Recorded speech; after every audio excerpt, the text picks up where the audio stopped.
Ever wondered how those incredibly precise, smooth holes get created deep inside things like engine blocks or even components for spacecraft? Yeah, it's pretty amazing stuff. Today, we're diving deep into a machine built specifically for this intricate task, the CNC boring machine. And our mission really is to uncover why, when it comes to significant internal machining, these machines are the undisputed champions.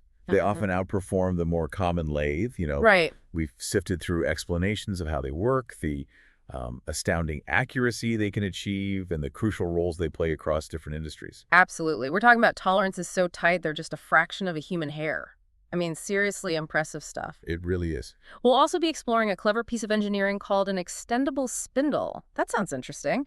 It apparently allows these machines to reach depths you might think are impossible. Yeah, that's a key feature we need to unpack. Plus, we'll highlight the vital industries that, well, simply couldn't function without this technology. Okay, let's get into this. You might be thinking, why can't a regular lathe just handle all these boring tasks effectively? That's the logical first question, isn't it? And while a CNC lathe can perform some internal machining, its fundamental design, it's really optimized for external turning. Okay, external turning. Yeah, where the workpiece spins and the cutting tool moves around it. A boring machine, on the other hand, is specifically engineered for working on internal diameters. Ah, so the focus is inside the part. Exactly. Often the workpiece stays still, or its rotation is precisely controlled, while the boring tool does the work inside. Think of it like the difference between a potter shaping the outside of a vase on a wheel versus a sculptor carefully carving out the inside. Right, right. That's a great analogy. So it's a fundamentally different approach. What are the limitations then if you try to use a lathe for the more complex or uh, demanding internal boring jobs? Well, trying to force a lathe into heavy-duty or high-precision internal work, Mm. it can lead to a range of problems, really. Like what specifically? You can run into issues with accuracy. It becomes much harder to keep things perfectly round and straight over longer bores. Okay, accuracy suffers. And there's also the significant risk of chatter. That's that unwanted vibration. Oh, yeah, I know chatter. Leaves a terrible finish. Exactly. Leaves a poor surface finish and can even damage your cutting tool. Then tool deflection becomes a major concern, especially with longer, less supported tools getting pushed around. Right, the tool bends slightly. Yeah. And let's not forget just the sheer challenge of securely holding and manipulating very large or awkwardly shaped parts on a lathe for internal work. Hmm. It's just not what they're designed for. Makes perfect sense. So, what is it about the design of a dedicated boring machine that makes it so much better equipped? What's the secret sauce? Well, the core difference is that boring machines are designed, like from the ground up, with rigidity as the absolute priority. Rigidity, okay. Stability. Precisely. They typically have a much more robust and substantial structure, heavier castings, wider ways. Yeah. All that minimizes vibration significantly. Ah, so less chatter, better finish. Definitely.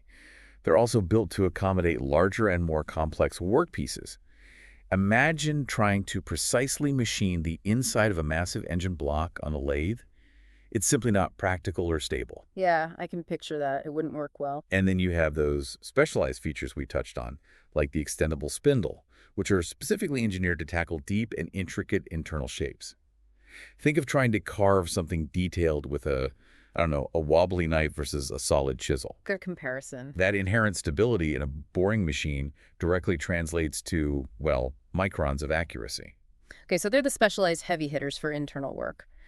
Now, for those of us who appreciate the finer details, let's talk about just how precise these things can be. I mean, we're dealing with critical components in, say, aerospace and medical devices. Close enough simply isn't an option, right? You're absolutely right. In those fields, the tolerances are incredibly demanding. And fortunately, CNC boring machines are capable of achieving truly remarkable levels of precision. So what are we talking about, like, numbers-wise? Typically, for what's considered precision boring, especially in steel, you'll see tolerance grades ranging from IT7 down to IT6. IT grades. Okay, let's unpack that a little for those of us who aren't fluent in machining jargon. What does that actually translate to in practical real-world measurements, like inches or millimeters? Sure. In practical terms, IT7 to IT6 can mean achieving a tolerance of roughly plus or minus half a thousandth of an inch, maybe even better. So 0.0005 inches. Half a thou. Wow. Yeah. Now, to really grasp how small that is, we're talking about variations around 13 micrometer. 13 micrometers. Tiny. And in some truly critical applications, they can even nail tolerances down to 5 microns. 5 microns. What's that comparable to? We're talking measurements so tiny they're invisible to the naked eye, almost on the scale of a single living cell. It's incredibly fine work. That's just mind-boggling. And this level of precision ensures that the bored holes are incredibly round, perfectly straight, and exactly where they need to be relative to other features. So it isn't just about the diameter number, it's about the quality of the hole, roundness, straightness, location, ensuring parts fit perfectly and function reliably for years. Precisely, especially under pressure or high speeds. Okay. And it's not just about the diameter being spot on, is it? We also came across the term surface finish. Why is the smoothness of an internal bore so important? Absolutely. The surface finish, usually measured as raw or roughness average, is critically important. CNC boring machines can often achieve raw values ranging from maybe 0.63 micrometers down to an incredibly smooth 0.08 micrometers. 0.08. That sounds mirror smooth. It's getting close. A low raw value is vital for several reasons. It ensures a tight and reliable seal when another component fits inside. Like preventing leaks. Exactly. It's also crucial for bearing fits, minimizing wear and tear, extending the lifespan of the machinery, and it significantly reduces friction in moving parts, which leads to greater efficiency. Okay, so size, shape, and smoothness are all critical. What are the key factors then? How do these machines actually achieve such astonishing accuracy and smooth finishes? Is it just the rigidity? Rigidity is the foundation, definitely, but it's really a combination of finely tuned elements working together. Like what else?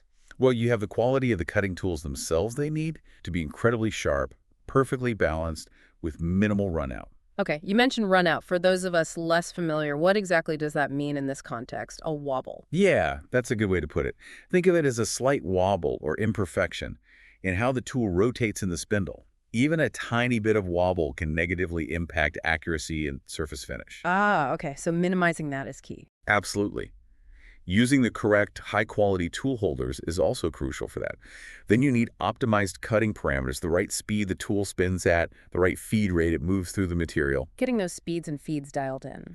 Yes, and using the right type and application of coolant is essential too. It manages heat, prevents the tool from dulling quickly, and flushes away the chips. Right, keep everything cool and clear. Securely clamping the workpiece is, well, non-negotiable. You can't have the part moving even a tiny bit during the cut. Makes sense. Total stability. And of course, the sophisticated CNC control system. It ensures consistent and precise execution of all the programmed movements over and over again, eliminating much of the potential for human error you might see in manual boring. So it's a whole system approach, isn't it? Not just one magic component. Everything has to work together perfectly. That's exactly it. Right, everything has to be just right.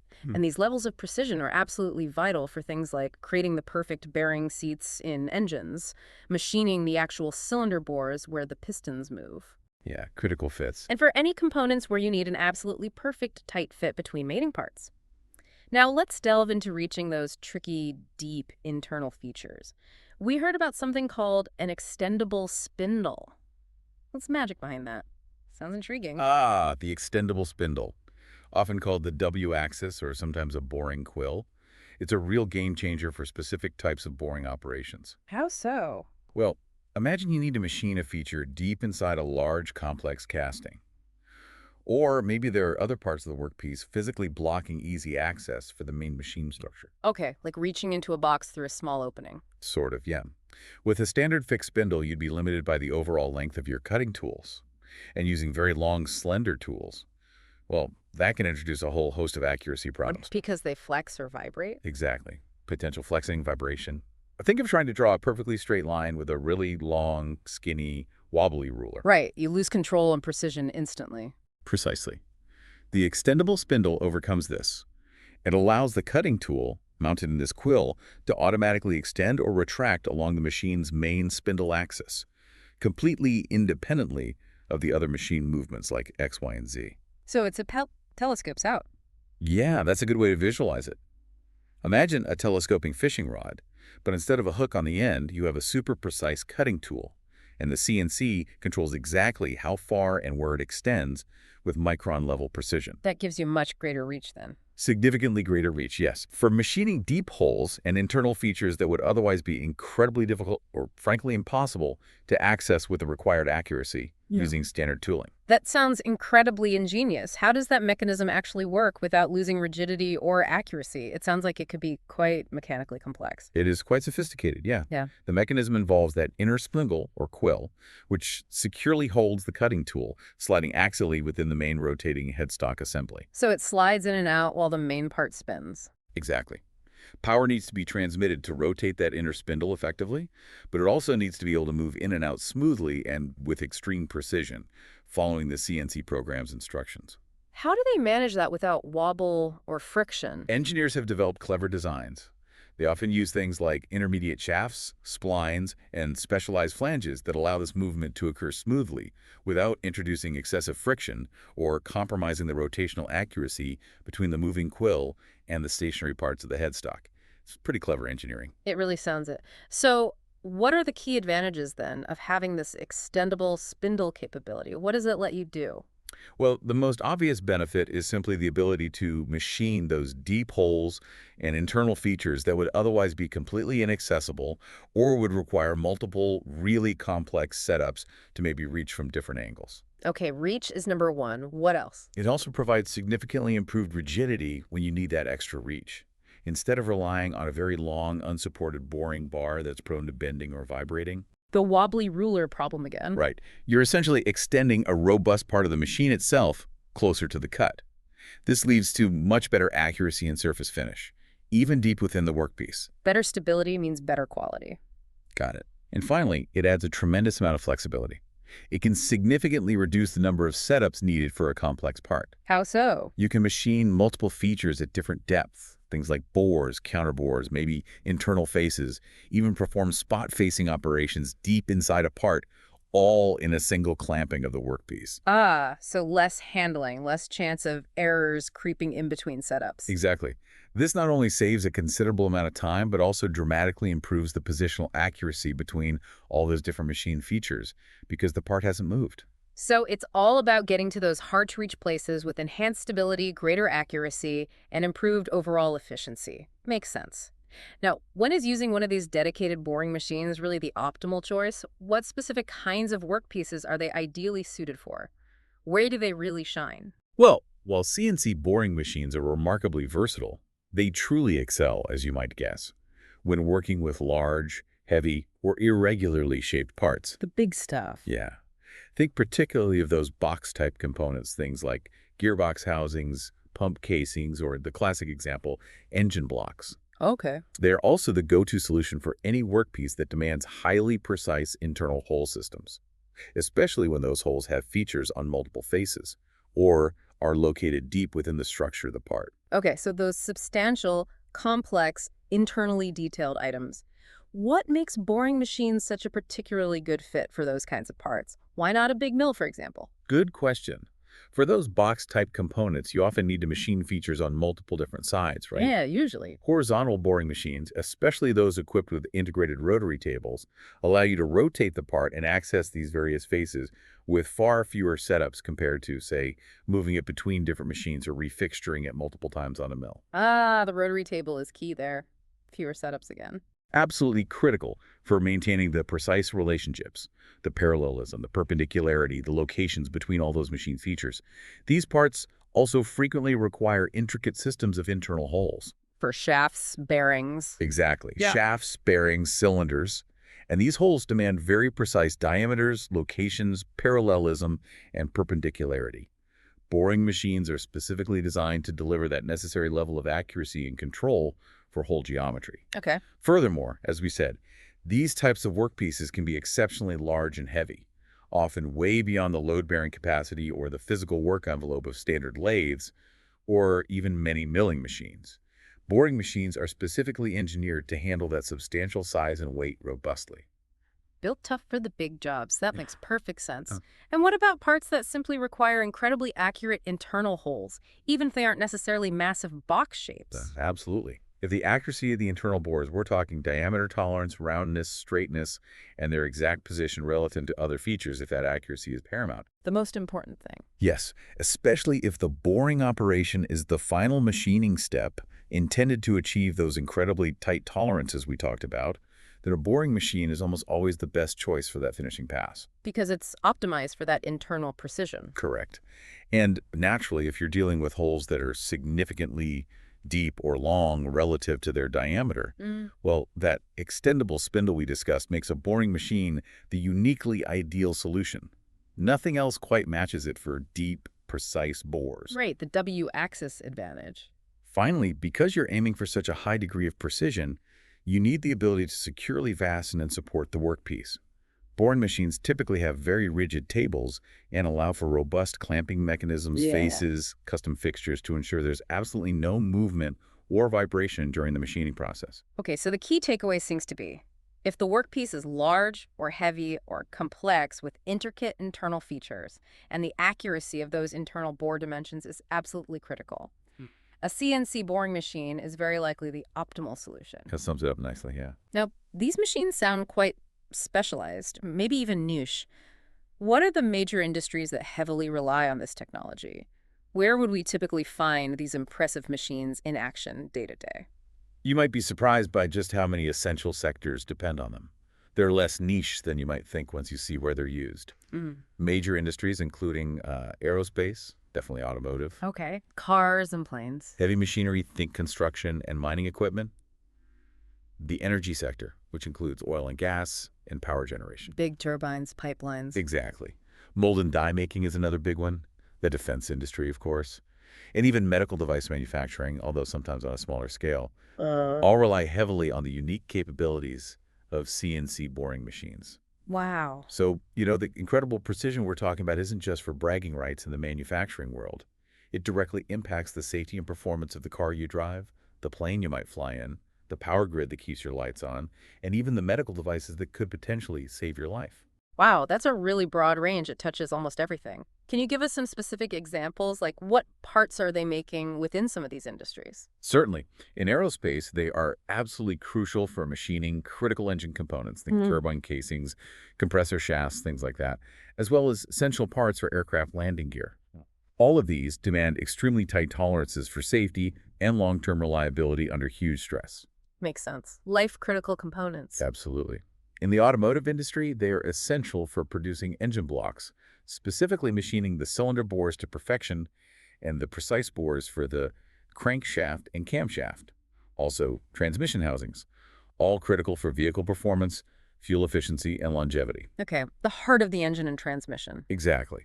For heavy machinery used in construction and mining, they're used to create components for those large, robust gearboxes, powerful hydraulic cylinders and pumps, and even the main structural elements of the equipment itself, like boom sections or chassis parts, all requiring critical internal bores that have to withstand immense forces. Right, stuff that takes a beating. And what about some of the other key sectors you mentioned? Energy, molds. Yeah, in the energy sector, they are used to manufacture vital components, like large turbine casings for power plants, generator housings, massive valve bodies used in pipelines and refineries, and even specialized downhole equipment for oil and gas extraction that needs to operate reliably in incredibly demanding and extreme conditions. High pressure, high temperature. Okay, tough environments. Very tough. In mold and die making, they are indispensable for creating the incredibly precise cavities, cores, and guide pinholes in large and complex molds and dies. These are used to manufacture everything from everyday plastic parts, like car bumpers, to intricate metal stampings. The accuracy of the mold dictates the accuracy of the final product. So the quality of mass-produced items depends on this. Heavily. The defense industry relies on them for machining high-precision components in military vehicles, tank turrets, artillery systems, missile components, critical equipment that requires both extreme accuracy and exceptional durability under harsh conditions. High stakes there too. Definitely. And even in medical devices, although often involving smaller boring machines, precision boring is used for creating components for highly specialized surgical instruments, parts for advanced diagnostic equipment like MRI or CT scanners, and even medical implants like artificial joints, where absolute accuracy is paramount for patient safety and device effectiveness. So it really sounds like the fundamental ability to accurately machine these large, complex, or just incredibly precise internal features make CNC boring machines a cornerstone technology across a vast range of advanced manufacturing. They're kind of hidden heroes. Precisely. They are truly the unsung workhorses behind so many of the critical components that make our modern world function reliably and safely every single day. All right, so to kind of bring our deep dive to a close here, it's clear that while a lathe certainly has its important place in the world of machining, Absolutely, lathes are essential too. but when you're dealing with complex, high-precision internal machining, the CNC boring machine is, well, the undisputed champion, isn't it? It really is the specialist for that job. Its fundamental design focused on rigidity, the incredible accuracy it can consistently achieve, down to those incredibly tight IT6 tolerances we talked about, the ingenious extendable spindles that allow access to otherwise impossible to reach features, and its sheer capacity for handling large and intricate parts. It all makes it absolutely indispensable for this wide spectrum of vital industries. Absolutely. It's easy to take for granted the intricate engineering that goes into not just the products we use every day, but also the very machines that create those products. There's a whole world behind the scenes. Which brings us to a final thought for you, the listener. Consider all the unseen precision engineering that quietly underpins so much of our modern world, from the powerful engines that drive our transportation to the sophisticated medical devices that heal us. Machines like the CNC boring machine are right at the heart of making it all possible. Yeah, it makes you think. What other seemingly simple manufacturing processes do you think rely on such incredibly intricate and highly specialized tools hidden just out of sight? It's definitely something to ponder.